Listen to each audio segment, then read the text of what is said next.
ஒரு student question ma'am. யாராவது பசியில் இருந்தால் அதற்கு நாம் அவருக்கு உணவு தான் அளிக்க வேண்டும். அதற்கு பதிலாக நீ பசியில் இருந்தால் நானும் பசியில் வாடுகிறேன் என்று சொல்லக்கூடாது அல்லவா? அதுபோல மகாத்மா எப்படி ஆடையை கழட்டி போட்டார்? ஆடை கொடுக்கத்தானே வேண்டும். இது கைத்தட்ட வேண்டிய கேள்வியே கிடையாது. கேள்வியிலேயே லாஜிக் ஒரு தப்பு இருக்கு.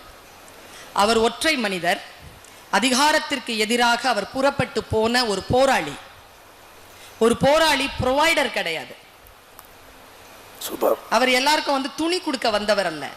யாரெல்லாம் துணி கொடுக்க மறுக்கிறார்களோ அவர்களுக்கு சிம்ம சொப்பனமாக மாறுவதற்காக நான் இவர்களுடைய அடையாளமாக இருக்கிறேன் என்று தன்னுடைய அதிகாரத்தை அவர்களுக்கு எதிராக நிறுத்திய ஒரு மிகப்பெரிய ஆத்மா. அதனால் தான் அது மகாத்மா. அந்த ஒரு தலைமைத்துவம் தான் காந்தி.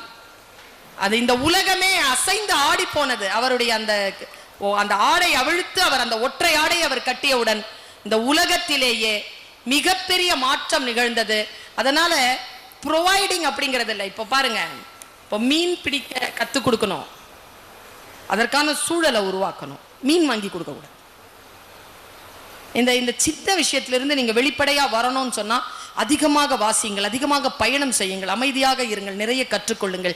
இத்தகைய கேள்விகளே வராது. ஏன் காந்தி, ஏன் அம்பேத்கர், ஏன் பெரியார், ஏன் கலைஞர் என்கின்ற கேள்வியே உங்களுக்கு வராது. ஏனென்றால் இவர்கள் எல்லாம் தான் இன்றைக்கு நாம் சுயமரியாதையாக இப்படி உட்கார்ந்து அடுத்த கட்டத்தில் இந்த ஆட்சியிலே அதிகாரத்துறையிலே நான் கிரீன் பென்னிலே கையெழுத்து போடுவேன் என்று சொல்கிறீர்கள் என்றால் இவர்கள் எல்லாம் தான் சட்டம் வகுத்து, இவர்கள் எல்லாம் தான் அரசியலாடி நமக்கான சுயமரியாதை அடுத்த தலைமுறைக்கு கொண்டு செலுத்தியவர்கள்.